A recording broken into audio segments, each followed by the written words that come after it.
ഞാനൊരു സ്ത്രീയെ സംശയിക്കുന്നുണ്ട്. പക്ഷെ അത് രാഗിണിയാണ്. രാഗിണിയെ പോലൊരു പെൺകുട്ടിക്ക് ഒറ്റയ്ക്ക് ഹരികൃഷ്ണനെ പോലൊരു പുരുഷനെ അങ്ങനെ കൊലപ്പെടുത്താൻ കഴിയുമെന്ന് എനിക്ക് തോന്നുന്നില്ല. സഹായത്തിന് ഒപ്പം ആരെങ്കിലും ഒരാൾ കൂടി വേണം. ഒന്നുകിൽ വേറൊരു സ്ത്രീയോ അതല്ലെങ്കിൽ അതിനേക്കാൾ പ്രോബബിൾ ആയിട്ട് വേറൊരു പുരുഷനോ. രാഗിണിക്ക് ഈ മർഡറിൽ പങ്കുണ്ടെന്ന് തെളിഞ്ഞാൽ രാഗിണിയുമായി ഏറ്റവും അടുത്ത് സഹകരിച്ചിട്ടുള്ള ഫാമിലി എന്ന നിലയ്ക്ക് എനിക്ക് നിങ്ങളുടെ ഈ ഫാമിലിയെയും, എന്തിനാ വളച്ചിരിച്ച് പറയുന്നത്, നിങ്ങളെ തന്നെയും സംശയിക്കേണ്ടി വരും. வணக்கம் சார். மேனேஜர் வெளியில போயிருக்கு. டேட் விஷயம் ஏதாவது சொல்லணும்னா அவர் வந்தா தான் தெரியும். துளசி இல்ல இருக்கு. எங்க இருக்கு? உள்ள இருக்கு. மேக்கப் போட்டுட்டே இருக்கு. നിങ്ങൾ മലയാളികളല്ലേ? ആമാ. പിന്നെന്താ മലയാളം പറയാത്തത്? ഫീൽഡിൽ പഴകുന്നവർ അധികവും തമിഴന്മാരും തെലുങ്കന്മാരും ഒക്കെ ആയതുകൊണ്ട് എപ്പോഴും തമിഴ് താൻ വരും. തുളസി എനിക്കൊന്ന് കാണണമല്ലോ. ഇപ്പൊ മുടിയാതെ സാർ. അങ്ക സെറ്റിലെ ഡയറക്ടർ കൂടെ വെയിറ്റ് പണിയിട്ടിരിക്കുന്നു. ശീഘ്രമാ മേക്കപ്പ് പോട്ട് അങ്ങ് ചെല്ലാൻ തുടങ്ങുക അവള്. ഇന്നലെ വരുമ്പോ വെളുപ്പിന് 2 മണി. ഡേറ്റ് വിഷയം ഈ വർഷം ഡേറ്റേ കിടയാതെ. ഇത് ഡേറ്റ് വിഷയമൊന്നല്ല. ഞാനിവരെ ഒരു കൊലക്കേസുമായി ബന്ധപ്പെട്ട് ക്വസ്റ്റ്യൻ ചെയ്യാമെന്ന പോലീസ് ഓഫീസറാണ്. വിളിക്കാവരെ ഇങ്ങോട്ട്. ഹരികൃഷ്ണ സാറിന്റെ? അത് തന്നെ സാർ. ഇപ്പൊ അവളെ വിളിച്ച് ചോദ്യം ചെയ്താ അവളുടെ മൂടേ പോയിടും. ഷൂട്ടിംഗും ക്യാൻസൽ ആവും. സായങ്കാലം വന്ന നിമ്മതിയാ. സായങ്കാലം വെറുതെ വൈകുന്നേരം വരാനൊന്നും നേരമില്ല. നിങ്ങളെ കുട്ടിയെ കൊണ്ട് വിളിക്കേ. മേക്കപ്പിൽ ഇരിക്കുകയാണ്. അത് സാരമില്ല.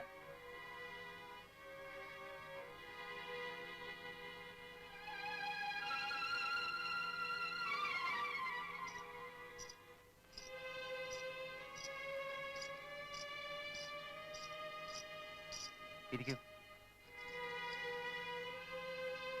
വേറെ ആരും ഇവിടെ നിൽക്കണമെന്നില്ല.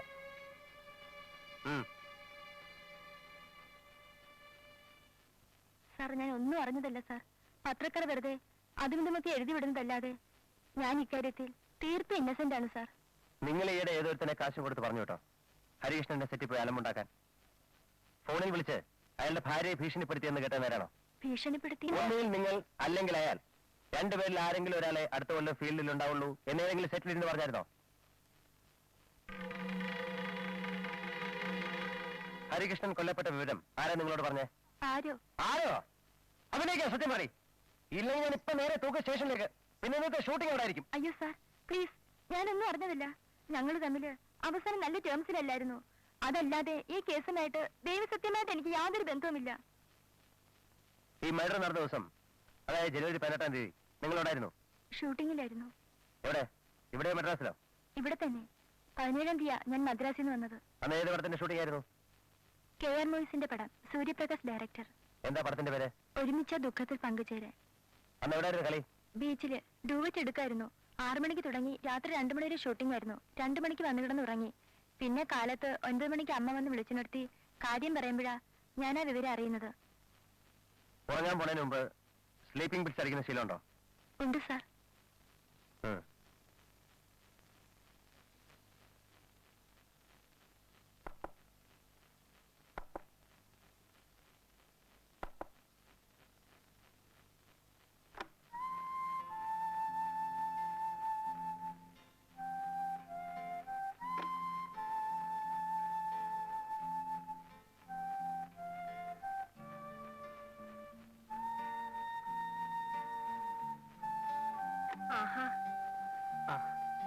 അനിലിനെ കുറച്ചു ദിവസം ആയില്ലോ ഈ വഴിക്ക് കണ്ടിട്ട്.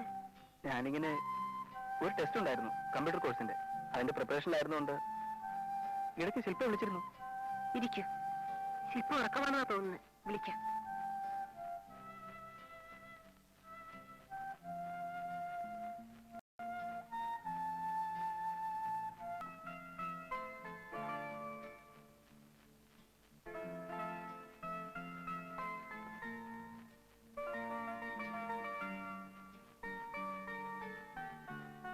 ഹലോ. ഫേവറേറ്റ് ഡയറക്ടർ തട്ടിപ്പോയതിന്റെ ദുഃഖാരണമായിട്ടാണോ പുള്ളിയുടെ പടങ്ങളുടെ ഒരു ഫെസ്റ്റിവൽ തന്നെ വെച്ചിരിക്കുന്നത്? അന്നത്തെ പടം ഇപ്പോഴും മാറിയില്ലേ? നമുക്കൊന്ന് കറങ്ങിയിട്ട് വരാം. ഞാൻ ആ ലൈബ്രറി പോയിരിക്കാം. കുട്ടി അങ്ങ് പോകുന്നേരെ. ഇപ്പൊ ഇവിടുന്ന് ഇറങ്ങിയിട്ട്? അത് സാരമില്ല, വരൂന്നേ പ്ലീസ്. അതിനിപ്പോ സാറ് വരുമല്ലോ. ഏത് സാറ്? Tuition sir. എപ്പോ? ഇപ്പൊ വരും. കറക്റ്റ് 12 മണിക്ക് പുള്ളി എത്തും. 2-3 മിനിറ്റ് ഉണ്ടല്ലോ, നമുക്ക് അതിന് മുമ്പായിട്ട് മുങ്ങാം. അതിന് പുള്ളി ഇപ്പൊ എത്തുന്നേ. സാറിന്റെ വരവും പോക്കും നോക്കിട്ടാ അമ്മ മിക്കപ്പോഴും ഇവിടെ ക്ലോക്ക് കറക്റ്റ് ചെയ്യുന്നേ. നമുക്ക് വരാം, കണ്ടില്ലെങ്കിൽ സാറിന് പൊയ്ക്കോളുന്നേ. അയ്യോ ട്യൂഷൻ, അതും മാത്സിന്റെയാ. എനിക്ക് ഒരു പിടിയില്ലാത്ത സബ്ജക്റ്റാ. കണക്കൊക്കെ ഞാൻ പറഞ്ഞുതരാം.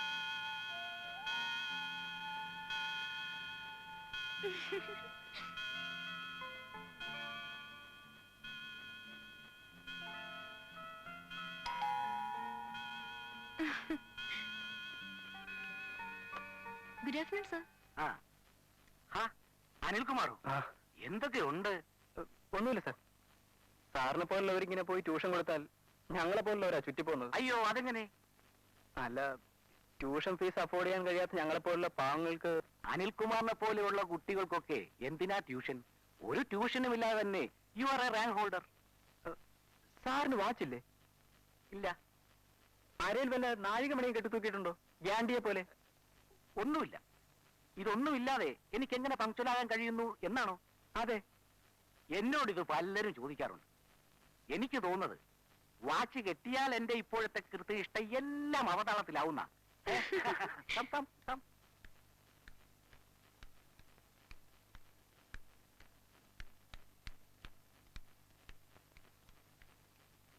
വാച്ച് കെട്ടിയ ടൈം ടേബിൾ തെറ്റുമെന്നുണ്ടെങ്കിൽ ഞാൻ ഒരു റോളക്സ് വാച്ച് വാങ്ങിച്ചു തരാം.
എവിടുന്നൊന്നുമില്ല. സിറ്റിയിൽ നിന്ന് തന്നെ പോസ്റ്റ് ചെയ്തിരിക്കുന്നത്. എഴുതിയേക്കുന്നത് ഒഴിഞ്ഞു മാറാൻ ശ്രമിക്കുകയാണെന്ന് എനിക്ക് മനസ്സിലായി. തെറ്റുകളുടെ ചങ്ങലയിലേക്ക് പുതിയ കണ്ണികൾ അന്വേഷിച്ചടക്കുന്ന ഒരു മനുഷ്യന് പലയിടത്തു നിന്നും ഓടി ഒളിക്കേണ്ടി വരും. സ്വയം ഒഴിയാൻ നോക്കൂ, അല്ലെങ്കിൽ ഒഴിവാക്കാൻ. ഇല്ലെങ്കിൽ നിങ്ങളെ എപ്പോഴും ഭയക്കേണ്ടിയിരിക്കുന്നു. ഒരു ത്രെട്ടുണ്ട് ഇതിൽ. കൈയക്ഷരം കണ്ടിട്ട് ഇതാരുടേതാണെന്ന് പറയാൻ പറ്റുമോ? ഒരു പെണ്ണിന്റെ ഹാൻഡ് റൈറ്റിംഗ് പോലെ ഇരിക്കുന്നു. ഹാൻഡ് റൈറ്റിംഗ് പെണ്ണിന്റെ തന്നെയാ. അത് ഞാൻ എക്സ്പെർട്സിന്റെ അടുത്ത് കൊടുത്ത് വെരിഫൈ ചെയ്തു. ഇങ്ങനൊരു കത്തെഴുതാൻ ആരായിരിക്കും ചാൻസ് എന്ന് വല്ല ഊഹവും കിട്ടുന്നുണ്ടോ നോക്കണം. എനിക്കൊരു ഊഹവും കിട്ടുന്നില്ല. ഈ പെൺകുട്ടിയെ പരിചയമുണ്ടോ?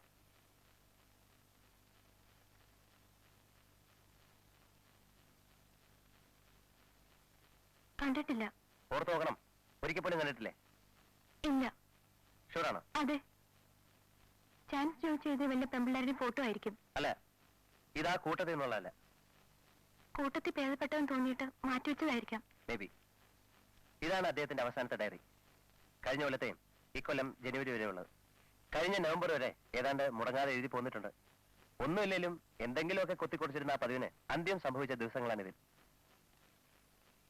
നവംബറിലെ 21-ാം തീയതി അവസാനിക്കുന്ന ഈ കുറിപ്പുകളിൽ പിന്നെ ഒരു പേജിൽ എന്തെങ്കിലുമൊക്കെ എഴുതിയിരിക്കുന്നത് ജനുവരി 1-നാണ്. അവസാനത്തെ കുറിപ്പ് ജനുവരി 1-നാണ്. ജനുവരി 18-നാണ് മരണം സംഭവിച്ചിരിക്കുന്നത്. ഇതിനിടെയുള്ള ദിവസങ്ങളിൽ ഒന്നും എഴുതിയിട്ടില്ല. പ്രാക്ടിക്കലി ബ്ലാങ്കാ. ചില പേജുകളിൽ ഒരു വരയോ കുറിയോ മറ്റോ കണ്ടാലായി. ലാസ്റ്റ് ഷീറ്റിൽ ഇതാ എഴുതിയിരിക്കുന്നത്. ഇന്ന് ജനുവരി 1. എല്ലാ തരക്കാരും എല്ലാ വേഷങ്ങളും കയറിറങ്ങിപ്പോയ എന്റെ പൊളിഞ്ഞ വീട്. ഇന്നവൾ വരുന്നു. എവിടെയെങ്കിലും ഉണ്ടെങ്കിൽ എന്നെങ്കിലും എന്റെ അടുത്ത് തന്നെ മടങ്ങി വരുമെന്ന് എനിക്ക് ഉറപ്പുണ്ടായിരുന്നവൾ. ഒഴിഞ്ഞുമാറലിന്റെയും ഒളിച്ചുകളിയുടെയും 17 കൊല്ലം എന്റെ ഉള്ളിൽ ഞാൻ പോലും അറിയാതെ ഉറങ്ങിക്കിടന്ന എനിക്ക് എന്നെ ചൂണ്ടിക്കാണിച്ചു തരാൻ, ജന്മാന്തരങ്ങളുടെ തുടൽക്കണ്ണിയാവാൻ എനിക്കുള്ള അവളുടെ ആദ്യത്തെ ന്യൂ ഇയർ സമ്മാനവുമായി അവൾ.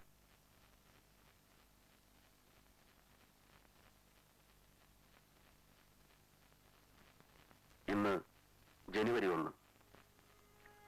എല്ലാ തരക്കാരും എല്ലാ വേഷങ്ങളും കയറിയിറങ്ങിപ്പോയ എന്റെ പൊളിഞ്ഞ വീട്. ഇന്നവൾ വരുന്നു. എവിടെയെങ്കിലും ഉണ്ടെങ്കിൽ എന്നെങ്കിലും എന്റെ അടുത്ത് തന്നെ മടങ്ങി വരുമെന്ന് എനിക്കുറപ്പുണ്ടായിരുന്ന അവൾ. ഒഴിഞ്ഞുമാറലിന്റെയും ഒളിച്ചുകളിയുടെയും 17 കൊല്ലം എന്റെ ഉള്ളിൽ ഞാൻ പോലും അറിയാതെ ഉറങ്ങിക്കിടന്ന എന്നെ എനിക്ക് തന്നെ ചൂണ്ടിക്കാണിച്ചു തരാൻ, ജന്മാന്തരങ്ങളുടെ തുടൽക്കണ്ണിയാവാൻ എനിക്കുള്ള അവളുടെ ആദ്യത്തെ ന്യൂ ഇയർ സമ്മാനവുമായി അവൾ.